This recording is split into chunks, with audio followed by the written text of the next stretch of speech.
Whether you're a huge fan of true crime podcasts or simply listen to the news to start your day, we're all exposed to horrific crime cases that play out over the course of months and even years. There's so many horrific historical cases that are covered by the news and documentaries. However, there are some true crime cases that are playing out right in front of us. Here are 5 of the biggest true crime cases that are still ongoing in 2020. Number 5.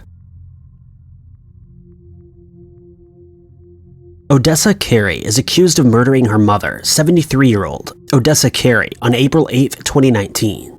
Yes, they're both named Odessa Carey, so this case is likely to get a little bit confusing. The 36-year-old Odessa is accused of killing her mother before parading around her decapitated head and kissing it in the presence of friends.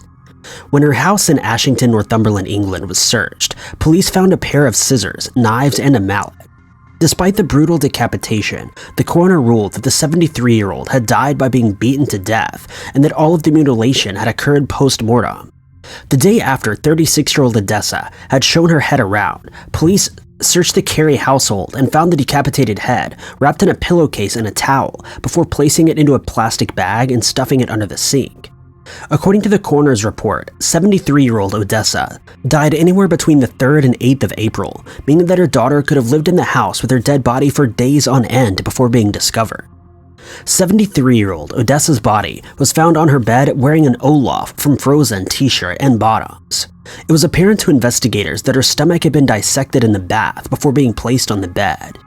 The case is currently being heard at Newcastle Crown Court, with the judge saying the defendant is not on trial for the offense of murder, and that's because she's too unwell to face trial for a criminal offense. Your task is not to return a verdict of guilty or not guilty of murder. Your task is to decide whether the defendant did the act charged against her. Many close to Odessa Jr. have claimed that she was systematically failed by the mental health services in the period of time before the crime was committed. In a sad twist to the case, Michelle Fogarty, who is another daughter of Odessa, revealed that her mother was in remission from bladder cancer after being diagnosed in 2018. She had battled the disease twice, only to pass away at the hands of someone who was supposed to love her. Number 4. Engagement and marriage are supposed to be 2 of the happiest times that a couple can share together. 19-year-old Lorraine Snell spent the day of September 25, 1980 at the Midwood Terrace restaurant in Brooklyn, New York, making the final preparations for her upcoming engagement party. Sadly, this would be the last time that the legal secretary was ever seen alive. Lorraine had a bright and prosperous future ahead of her that was cruelly snuffed out, and her body was found in the back of a car that had been parked in a supermarket car park in East Flatbush. Her cause of death was ruled as strangulation, with crime scene reports stating that Elaine was found with a cord wrapped around her neck. For many years, police had very few suspects in the case, and even named her cousin's ex-husband, James Burruss, as a prime suspect. James was actually seen walking out of the Midwood Terrace restaurant with Lorraine the night that she went missing. James said, "We did leave the building together. I walked her. I believe it was on Clarendon Road, a few blocks from her house. I went one way and she went the other." After 39 long years, Pearl Snellholder, Lorraine's mother, stood on the front porch of her home and exclaimed, "Thank you, Jesus. It's been 39 and a half years, but Lorraine got her justice." This was shortly after the announcement on March 12, 2020, that an arrest had finally been made in Lorraine's case. Rachel Singer, who leads the Brooklyn District Attorney's Forensic Science and Cold Case Unit, has been working tirelessly with the NYPD to process DNA found under Lorraine's fingernails. After tireless work of the district attorney and all other agencies involved, they finally found a match, and it was in fact James. Following his arrest on March 12, 2020, James appeared before the Brooklyn Supreme Court, where the presiding judge ordered him to be held without bail until his trial. He's set to appear again in court on March 24, 2020, and has not yet entered a plea of guilty or not guilty. We don't even know if he has legal representation yet, which could push the case back further. Lorraine Snell's mother, Pearl, told Casey Baker of People.com, "It will always be hard. Always. I'm a mother. I bear the pain and I'll never forget. It's justice for her, but not closure for me." The trial is still ongoing, with James facing charges of murder and robbery. I guess we'll have to wait and see whether justice will be delivered. Number 3.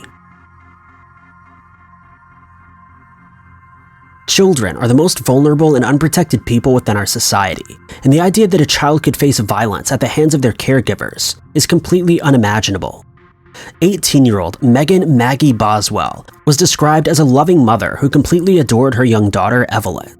Despite being a teen mom and facing the normal issues any young mother would face, along with the stigma of being so young, Megan seemed like she was coping well and had a strong relationship that blossomed between the mother and daughter. This is where Evelyn's case takes a disturbing turn, though. The blonde-haired, blue-eyed 15-month-old hasn't been seen since December. Now, this isn't just a missing children's case. Evelyn's case has many twists and turns. Although Evelyn hasn't been found since December of 2019, she was only officially reported missing on February 18, 2020 by her grandfather, David Jones. David raised the alarm after he hadn't seen his granddaughter since the Christmas holidays and was worried about her well-being. Police soon issued an Amber Alert, but there was little to no information brought forward. On February 25th, in a shocking turn of events, Megan Boswell was arrested by the Sullivan County Police Department of Tennessee. The official statement made on February 26, 2020, claimed that Megan had provided the investigators a number of conflicting statements and a lot of false information during her questioning. Megan was officially charged with 1 count of false reports and was held on $25,000 bail. Just a day before her arrest, Megan gave an on-camera interview to a local news outlet about the disappearance of her 15-month-old daughter. During the interview, Megan claimed that Evelyn was with her mother and said, "I told the FBI where to find her in Mendota, Virginia. My mom took her to a campground in a silver camper. I'll go by myself and I'll go get her. They're not taking me seriously." Megan also claims that her mom threatened her if she disclosed the whereabouts of 15-month-old Evelyn, as she alleged that her 42-year-old mother, Angela Boswell, actually kidnapped Evelyn. There have been major developments in Evelyn's case throughout the month of March of 2020, when on March 6th, human remains on a family member's property were discovered. The remains were from a toddler and were subsequently sent for identification and autopsy by a local coroner.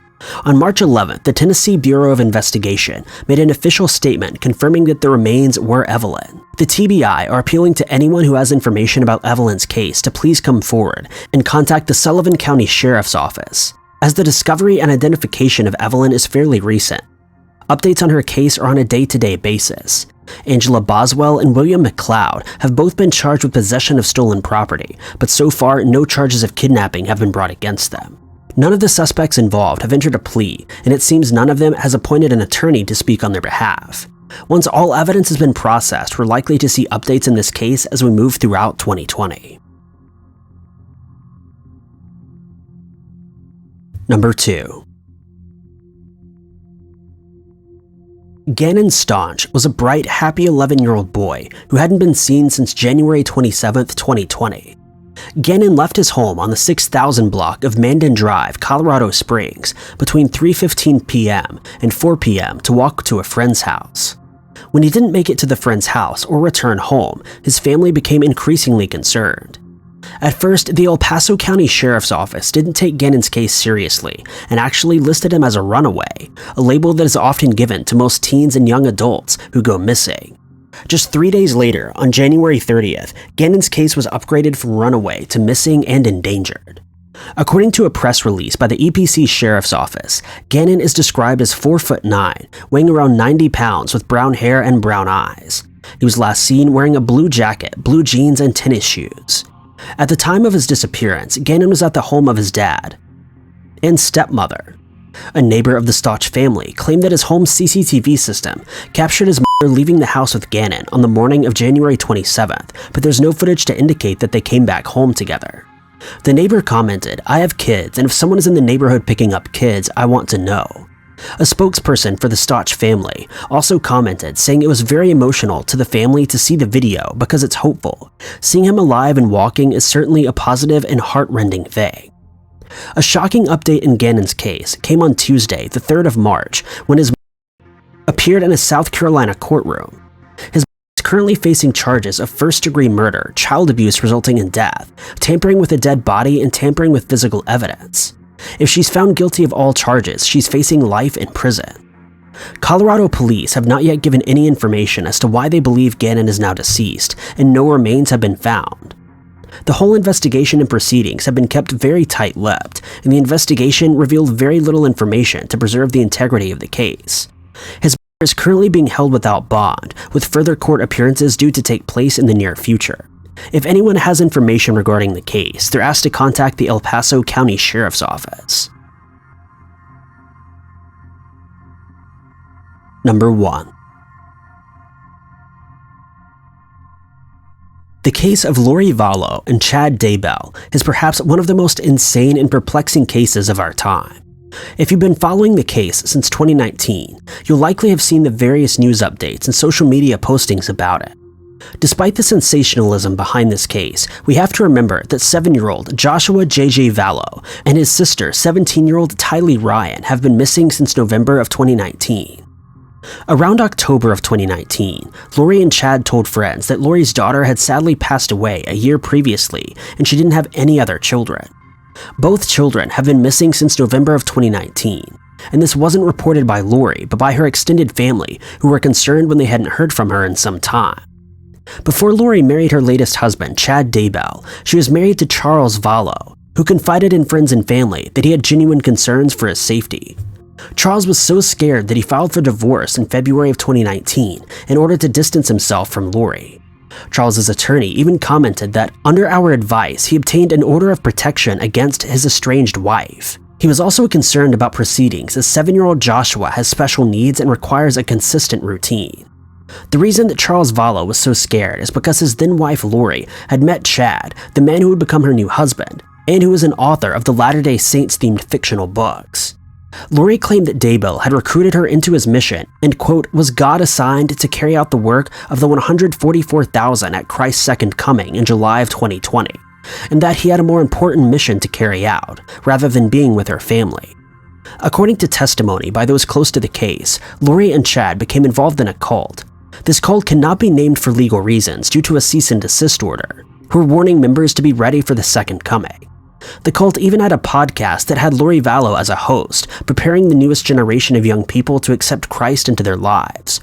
All episodes featuring Lori and Chad have since been deleted. In December of 2019, the cult released a statement asking members of the public not to talk about Lori and Chad in connection with their organization. The statement explains that the cult is not a group or a cult and does not want any negative attention due to the case. A long string of suspicious deaths followed the newlywed Lori and Chad. Lori's ex-husband Charles was shot and killed in August of 2019. Lori's own brother, Alex, was shot and killed on July 11, 2019, following an argument that broke out. Chad is also under the spotlight as his ex-wife was found dead in October. At first, the coroner ruled her death as natural despite her young age. She's since been resumed for further testing. Following the missing persons report, police spoke with Lori and Chad on November 26, 2019, to establish a timeline of the child's last moments. According to Lori's version of the events, her children were staying with relatives in Arizona. However, this information turned out to be false. Upon learning that Lori had lied to them, police paid them a follow-up visit armed with a warrant on November 27th, only to find out that Lori and Chad had completely packed up their lives and moved on. On February 21st, 2020, Lori and Chad were spotted in Kauai, Hawaii, with Lori being subsequently arrested following a warrant that was posted by Madison County, Idaho. The warrant for Lori's arrest was due to a court order asking her to produce the children at Madison County Courthouse by January 30th, 2020, which she of course failed to do. Lori's bond was set at $5 million, with the judge lowering it to $1 million just a few days later. Lori is facing 2 felony counts of desertion and non-support of dependent children, along with misdemeanor charges of resisting and obstructing an officer, solicitation of a crime, and contempt, according to ABC News article posted on February 22, 2020. Disturbingly, Joshua's prescriptions for his autism disorder haven't been filled since September of 2019, which paints a worrying picture for family and law enforcement. The affidavit by Madison County Police states we have no further evidence or verification of anyone providing for the housing, food, clothing, education, or medical care for the 2 children since September, until more information about the welfare and whereabouts of the 2 children are provided by either Lori or Chad. The maximum sentence for desertion of a child in Idaho is 14 years. Only time will tell, as Lori and Chad have been nothing but uncooperative in the hunt for their children. Thank you guys so much for watching. If you like this video, be sure to click that like button. Also, don't forget to subscribe and click that notification bell to keep up to date with all of our future uploads. But I've been Ty Knotts, and I'll catch you guys in the next video.